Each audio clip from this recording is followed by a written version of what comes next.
Salve, salve, bom dia, começando mais uma live nesse domingão de manhã, avançando no nosso capítulo 19 já, do querido livro Ready, Fire, Aim, certo? Avançando aqui, finalmente terminamos o segundo estágio de desenvolvimento de um negócio na live de ontem e hoje vamos entrar com tudo no terceiro estágio no desenvolvimento de um negócio. Terceira fase, meus amigos. Vamos sair da segunda infância e entrar no que o nosso querido Mark Ford chama de adolescência, né? Então, contextualizando mais uma vez, porque nunca é demais, ele divide ao longo do livro o estágio de desenvolvimento de um negócio em 4 etapas. Na primeira etapa, nós vemos a primeira infância, que são negócios que faturam de 0 até 1 milhão de receita anual, né? Faturamento aí de 0 a 1 milhão. A segunda infância é de 1 a 10 milhões no ano. E agora, terceiro estágio, a adolescência, é de 10 a 50 milhões. Então, a gente vai vendo aí os problemas, oportunidades e desafios de cada estágio. Finalmente, entramos para o terceiro estágio e vamos começar aqui o conteúdo da nossa live. Sejam bem-vindos, bom dia para quem está entrando aqui. Nessa live, né, um capítulo introdutório, aqui esse capítulo 19, chamado de Fazendo a Transformação do Estágio 3. Então é aquele capítulo introdutório onde o Mark Ford aí nos dá, em linhas gerais, o que nós podemos esperar dos próximos capítulos, certo? Um capítulo curtinho, que basicamente ele começa nos lembrando que no primeiro estágio do desenvolvimento de um negócio, o nosso papel como líder, como empresário, como empreendedor, empreendedora, né, e quem está puxando ali o empreendimento, o nosso papel é vender. Nós devemos masterizar o processo de vendas. Falamos disso várias vezes ao longo dessas últimas lives. No segundo estágio, o nosso papel é transformar a nossa empresa em uma máquina de produção de soluções inovadoras. Lembre-se, né? A má notícia do final do primeiro estágio é que o crescimento que nos levou até o segundo estágio, até o faturamento na casa de 1 milhão, ele não se sustenta, né? Ele tende a perder força ao longo do tempo. Então, no segundo estágio, nós precisamos criar uma máquina de inovação onde vamos produzir um produto inovador atrás do outro, jogar no mercado, usar a velocidade e a inovação para impulsionar o crescimento do nosso negócio. E aí a gente chega no terceiro estágio, na casa dos 10 milhões de faturamento. Você imagina como que é um negócio desse, né? Mas nessa casa de 10 milhões, pela primeira vez, nós vamos ver um gap de comunicação. É isso que o Mark Ford já chama a atenção nas primeiras páginas desse capítulo. Gap de comunicação. Como assim, Will? O que significa isso? Bom, eu não sei se vocês lembram, mas se eu não me engano foi na live, na terceira live dessa temporada. Deixa eu ver se eu consigo resgatar aqui rapidinho nas minhas notas para eu dar o número exato para vocês. Na live 66, nós falamos sobre...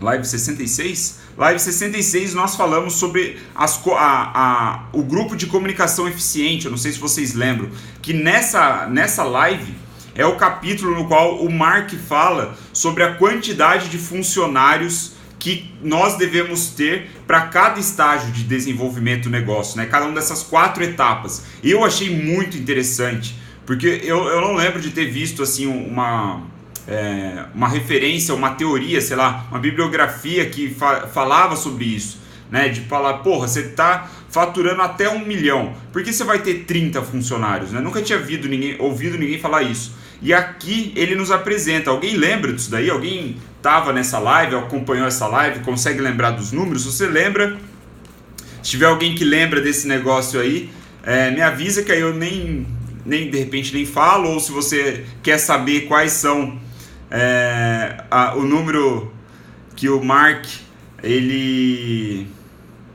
ele sugere aqui de funcionário para cada estágio, manda aí para mim. Eu acho que tem um delayzinho, manda uma joinha aí só para eu saber se você está acompanhando, se você sabe.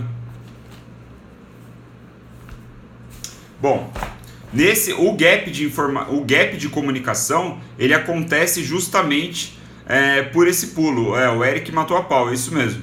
7,49. Então, no primeiro estágio, ele sugere que a sua empresa, que fatura até 1 milhão por ano, ela deve ter aí no máximo 7.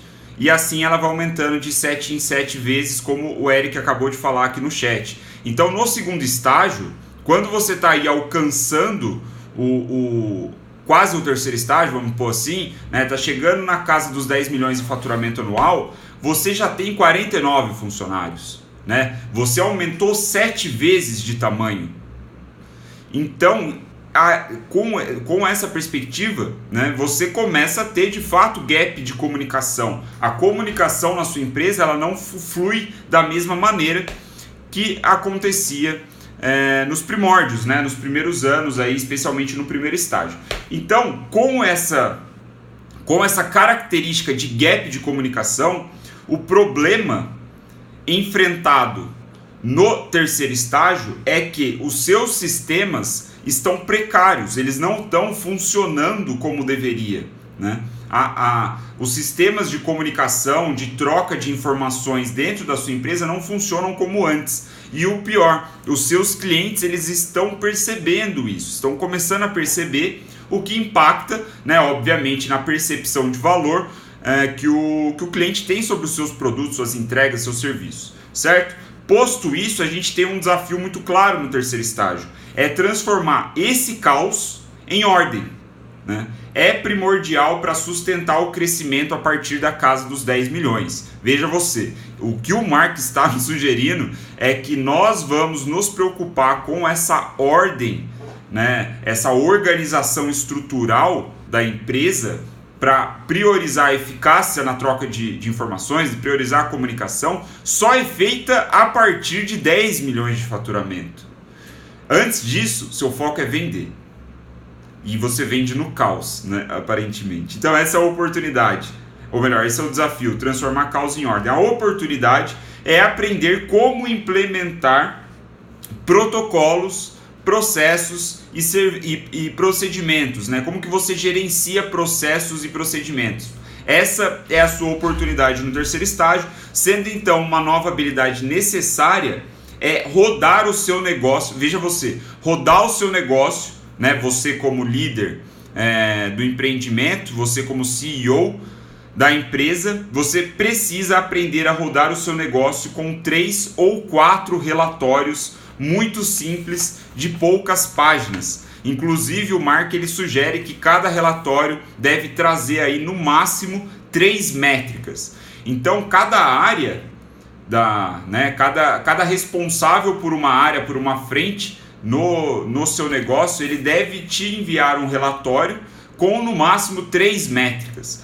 3 métricas vitais que ao bater o olho ali, ou você consumir o relatório de maneira rápida, direta, você consegue entender como está a saúde, né, daquela área. Então, por exemplo, se nós estamos falando aqui na área de atendimento ao cliente, o relatório que você precisa é de quantos casos foram resolvidos, né? Quantos problemas, levantadas de mão ali de cliente pedindo ajuda foram resolvidos, em quanto tempo isso foi resolvido. Isso são métricas aqui de exemplo, né, do que poderia estar nesse relatório. Então, um relatório muito simples, só para você saber ali o cerne mesmo, assim, o núcleo do funcionamento, né, da vitalidade dessas áreas.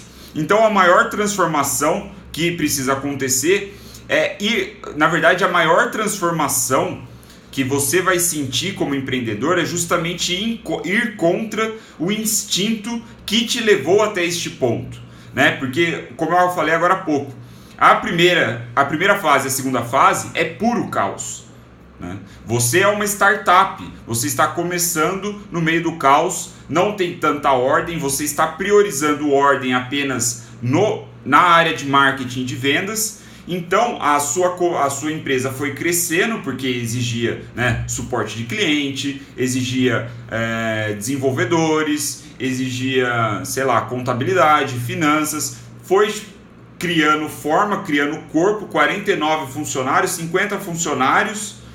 Nesse ponto, você não pode continuar no meio desse caos. Então, aí o que o Mark chama atenção, que é bem interessante, é que a transformação do líder, né, que ele escreve esse livro para líderes, para empreendedores, os CEOs, essa transformação é muito difícil, porque é você ir contra o seu instinto. Você não pode mais estar priorizando aí a velocidade e a inovação apenas. Você precisa colocar estrutura, você precisa colocar ordem, organização, processos em todas as áreas.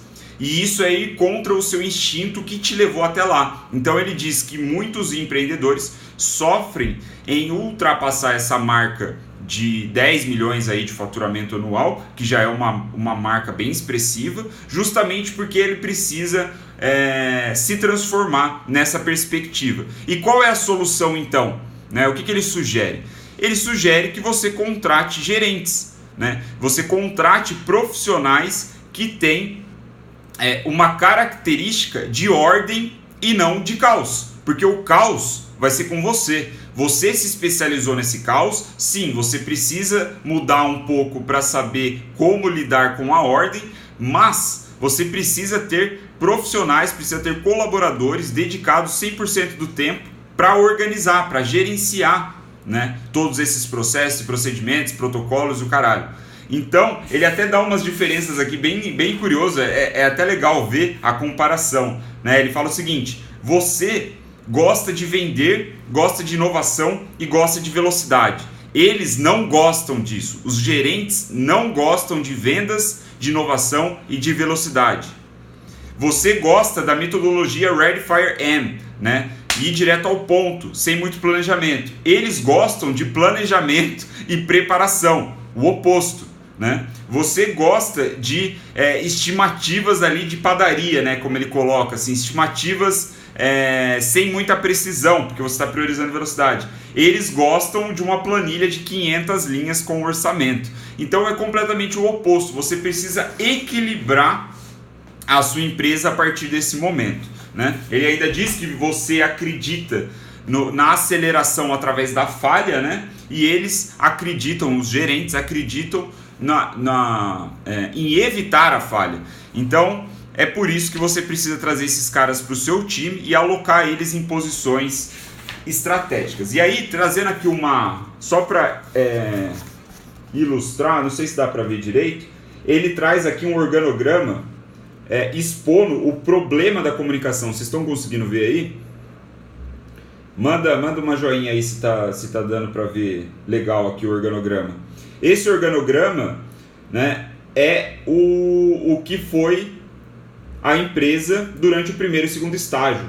O que está no meio é o CEO, né? Somos nós, o líder da parada, e em todo entorno, né, no círculo, são todas as outras áreas. Então tem desde o diretor de finanças, diretor de marketing, tem o web designer, fala com você e coisa assim. Então você está no meio e todo mundo tem acesso a você. Só que a partir do momento que a empresa vai crescendo e você tem 50 pessoas embaixo de você, 40 pessoas embaixo de você, ou melhor, ao seu redor, a comunicação fica um absurdo, né? Todo mundo tem acesso a você e isso atrapalha a eficácia das operações, né? A eficácia do trabalho de cada um mesmo.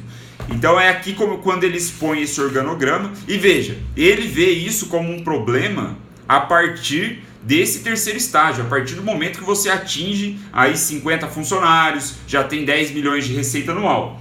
E qual é a sugestão dele? A sugestão dele é ir para um organograma muito mais clássico, né? Que a teoria clássica da administração mostra que é de grandes empresas mesmo, que é aquele organograma mais certinho, né? Assim, tipo, que tem o CEO aqui e aí tem os cargos certos aqui, as diretorias embaixo, mas eu vou explicar aqui a diferença que ele propõe. A diferença que ele propõe é que você, em primeiro lugar, precisa transformar, abre aspas, uma empresa empreendedora para uma empresa profissional, uma corporação profissional. E essa profissionalização, segundo ele, está justamente ligada a essa estrutura, essa organização, né? O organograma precisa ser certinho para que a comunicação seja melhor, né? Funcione melhor. Ele diz que nesse ponto aqui, como ele está sugerindo, cada cargo de liderança vai ter apenas 6 pessoas no máximo sendo lideradas por ele, né? Vai ter 6 pessoas respondendo ao líder, apenas. Claro que o CEO ele vai estar respondendo ali, no máximo 6 cargos ali, diretores vão estar respondendo a ele, e vai ter as pessoas embaixo que estão respondendo a esses diretores. Mas a grande sacada do Mark Ford aqui, que é a sugestão dele, que difere um pouco da teoria clássica, é que você deve separar a área que gera crescimento da área que gera controle.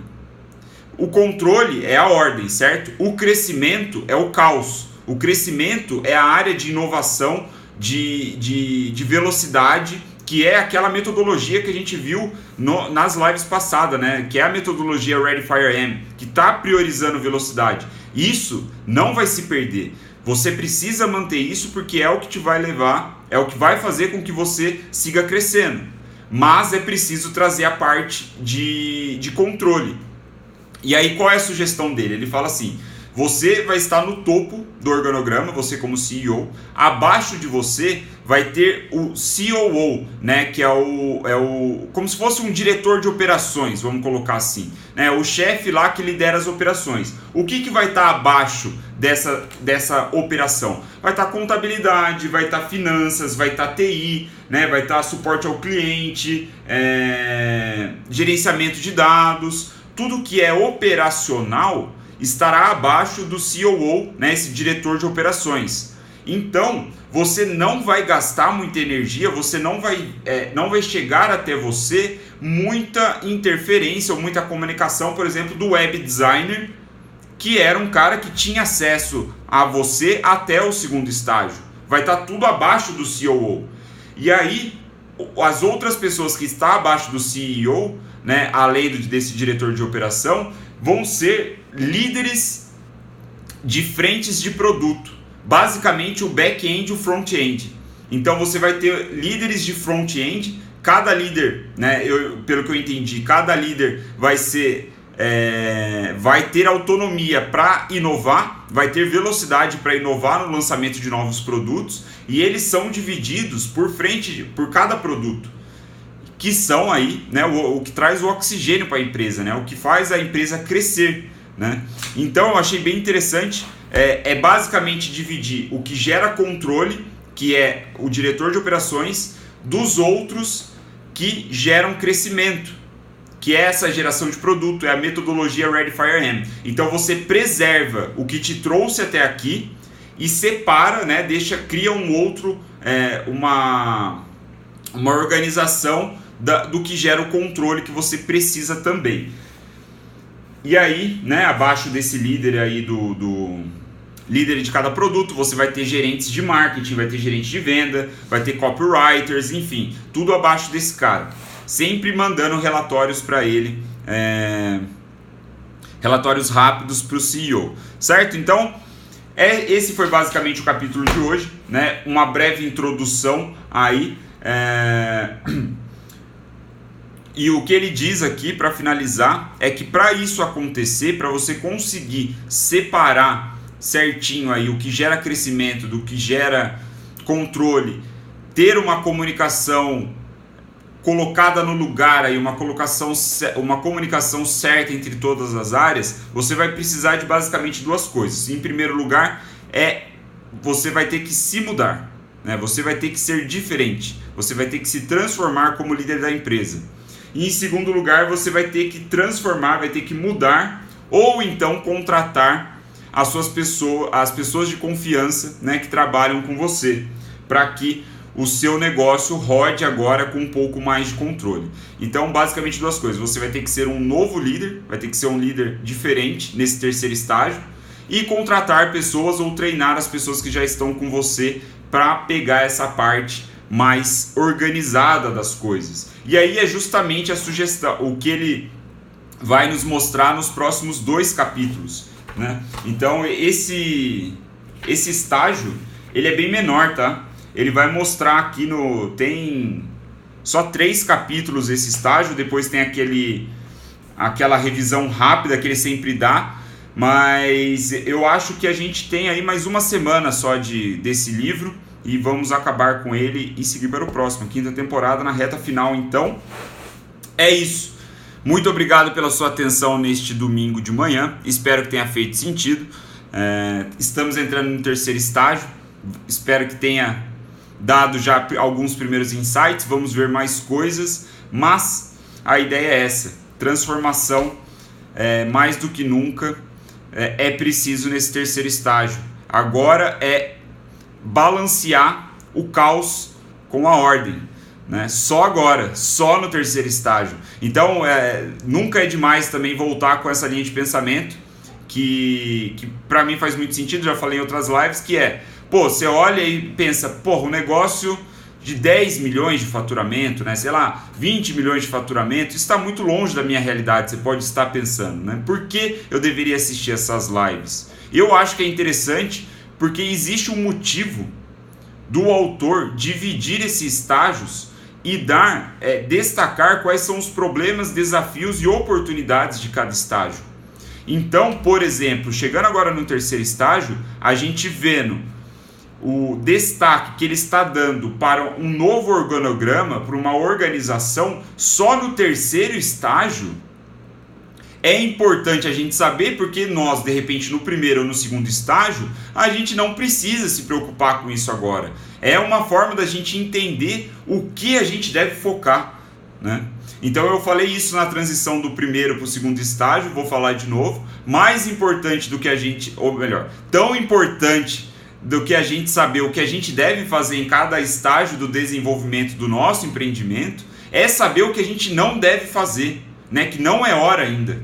Então, convido vocês a acompanhar aí as próximas lives, já estamos na reta final do livro. Os próximos estágios são capítulos menores, tem menos capítulos e já vamos finalizar aqui. E aí eu acho que em uma semana, não fiz as contas direito aqui, e no máximo uns 8 ou 9 dias a gente deve finalizar esse livro e começamos a 6ª temporada com um livro que já está chegando, certo? Então é isso, bom domingo para vocês, muito obrigado pela atenção aí, fica o convite para vocês ouvirem também o podcast ou assistirem um vídeo no YouTube das outras lives para quem não viu, e vamos que vamos.